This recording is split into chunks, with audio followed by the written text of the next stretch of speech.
Welcome to Dish by RMU Culinary, a weekly installment where we show you delicious food. I'm Chef Rachel with the Institute of Culinary Arts at Robert Morris University in downtown Chicago. This week on Dish, I'm going to be making a Blackberry Lime Tart.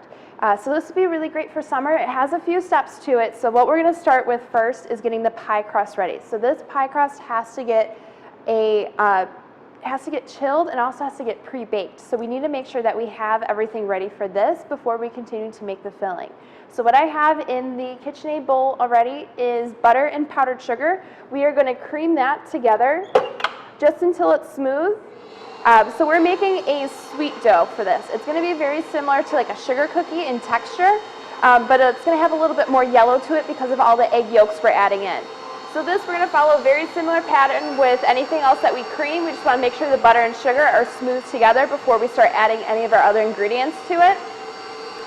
So same thing, you can scrape down the side of your bowl, just make sure everything is combined as you go through and mix it.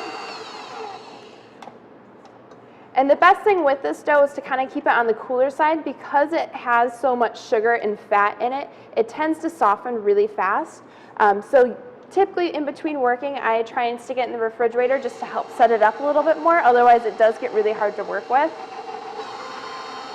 So now my butter and sugar are together, I'm going to add my egg yolks and my half an egg. If you ever need a recipe that has a half egg to it, crack your whole egg into a dish and just scramble it and take about half of it out, and that is your half egg for a recipe. In case you're ever in a pinch, it's really easy to do if you're making recipes smaller or bigger and it has an odd amount of eggs. So once your eggs are all combined in here, we're just going to add our flour. Once I do this, like I said before, it's going to be pretty sticky, so I'm going to take it and put it in the refrigerator. Just for about 10 minutes or so, it'll firm up a little bit, lose some of that tackiness on the outside. It'll definitely make it easier for you to roll out and put it into our tart pan. So slow that back down and add all my flour.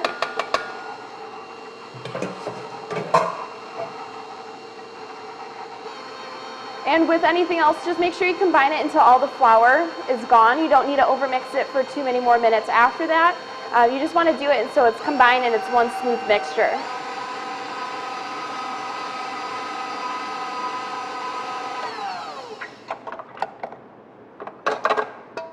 So I'm going to take this, I'm going to mix it just a hair by hand just to make sure everything kind of got combined if it was stuck on the paddle. It'll be a little bit easier to mix. But whenever you work with doughs that you have to chill, whether it's a biscuit dough or a pie dough, you want to take it and try and press it a little bit flatter onto your plastic wrap. This will allow for rolling to be a little bit easier when you go and work with it again. So I'm going to take what I have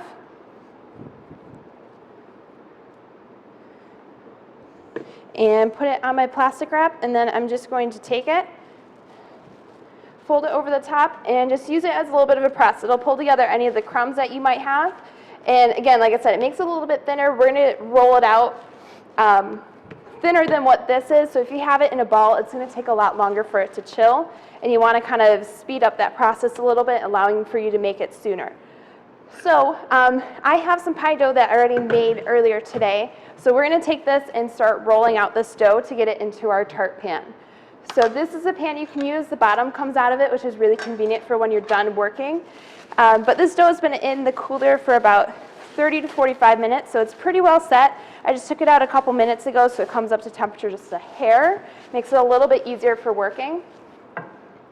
What I'm going to do is just put a little bit of flour down. You don't want to put too much flour on your surface when you go to roll your pie doughs out.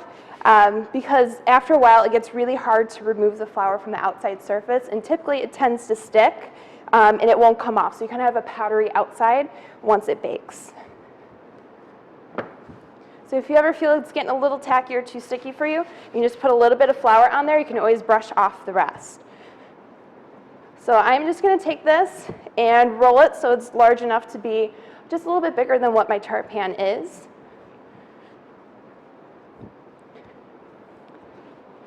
And then every so often, I do like to take my dough and lift it off the countertop and flip it, just because this tends to get a little bit stickier the more you roll.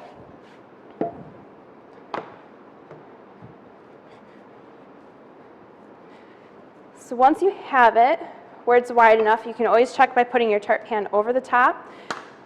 You can take this very carefully and move it over the top. Now the great thing about this pan is I can take this and I'm just gently lifting the dough up, and so it gets down into the corners a little bit better. But when I want to go do and cut all of this excess off, is I don't necessarily have to take a knife to it. I can take it, and once it's up there, I can press.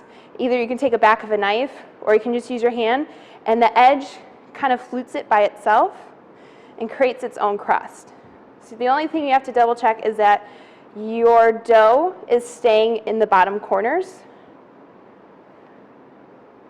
as you go through and do this, otherwise you're going to have a weird curve to your tart.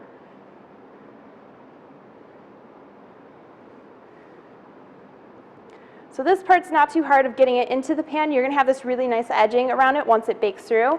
You're able to reuse this dough too. It has a little bit more flexibility since it is more like a cookie dough rather than a pie dough. So what we're going to do next with this is called blind baking. So we need this to bake all the way through because our filling is going to be cooked all the way.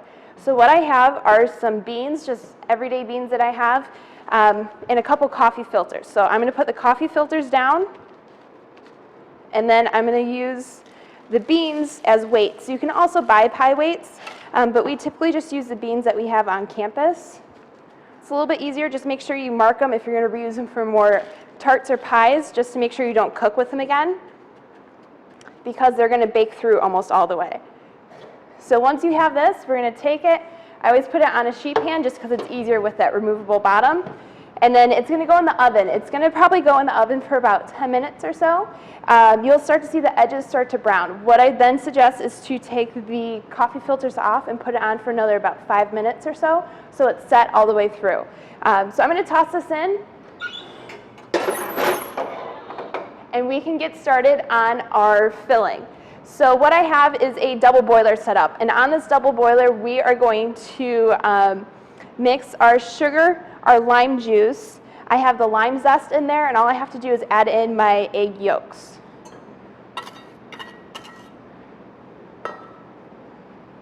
So I'm going to take this and stir it in. You want to make sure you keep mixing it at all times. Basically what's going to happen is it's indirectly cooking it because it's over the water. You don't want your water to be touching the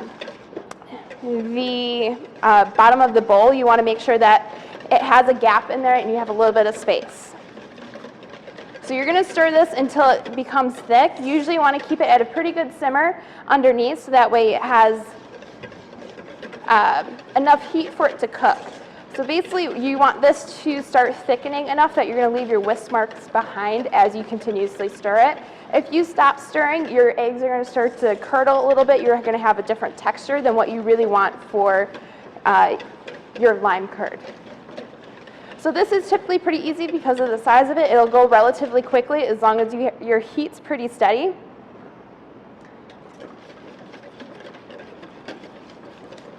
And our last step before we cool it off is going to be adding butter to it. So this is very similar to doing pastry cream or when you make sauces for when you cook, is that you add the butter at the end. It's going to add that fatness, the fat and the richness to it, and also add a little bit more of a shine. So it makes it have a nice glaze over it. It will start to foam up just a little bit because you are using a whisk, but you can start to see that it's starting to thicken just a little bit, so we're not far off from this being done. And we're going to follow the same rule as we do with custards, is we're going to transfer this to an ice bath just to chill it off a little bit faster, and that way by the time your crust is done, you'll be able to add this directly into it once it's cooled. Now this too, if you're looking for a temperature, it's going to be the upper 160s that you're looking for. So if you have your instant read thermometer, you can take it and keep it over the top of it and just kind of check it every so often and make sure that it's cooked far enough. But as long as you keep it stirring, you keep it on a pretty decent heat, the lower the heat, the longer it's going to take.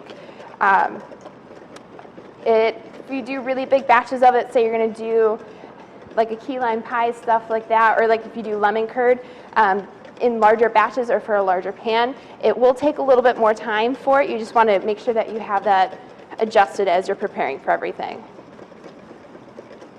So this probably has about another 30 seconds or so. You can see that underneath the foam, it's starting to thicken up a lot more.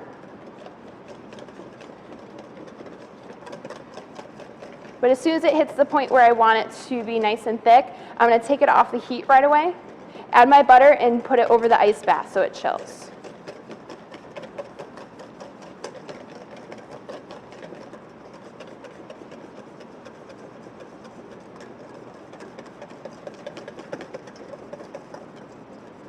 All right, and you can see the whisk is starting to leave the marks behind, so I'm going to go ahead and turn my heat off.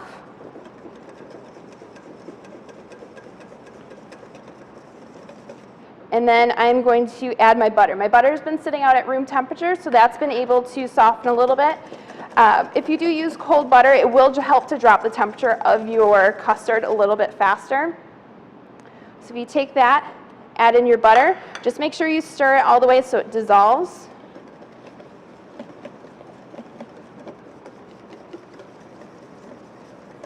And then I am going to take this bowl and put it directly onto my ice bath.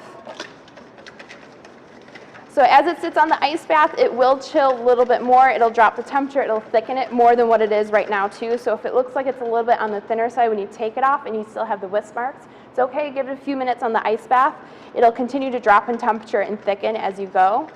As you can see, I have a pre-made tart shell. So this is how it should look when it's done. It'll have a nice golden color to it. And also once this is chilled is when our blackberries are going to come into play. So I'm just going to stir this just a little bit more to get some of that heat off. And I'm going to gently fold in my blackberries. So I took my blackberries, they're a little bit larger, and just slice them in half. That way they're a little bit easier to eat when they're in there and as you cut it down.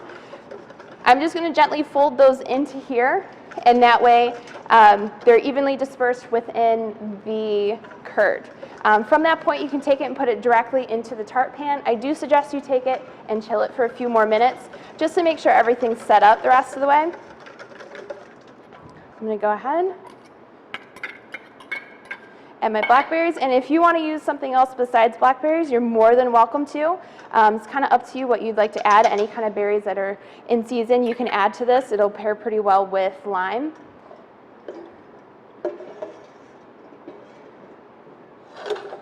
So I'm going to take this, add it all directly in.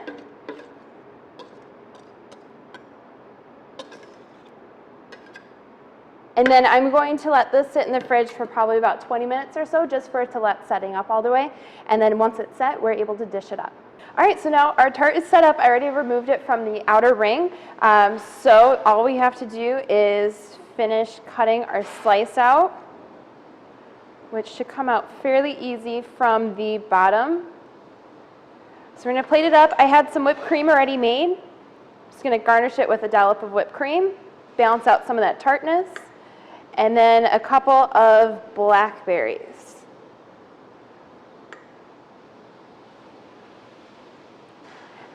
And that is our Blackberry Lime Tart. For recipes and information about our programs, please visit robertmorris.edu/dish and subscribe to our YouTube channel.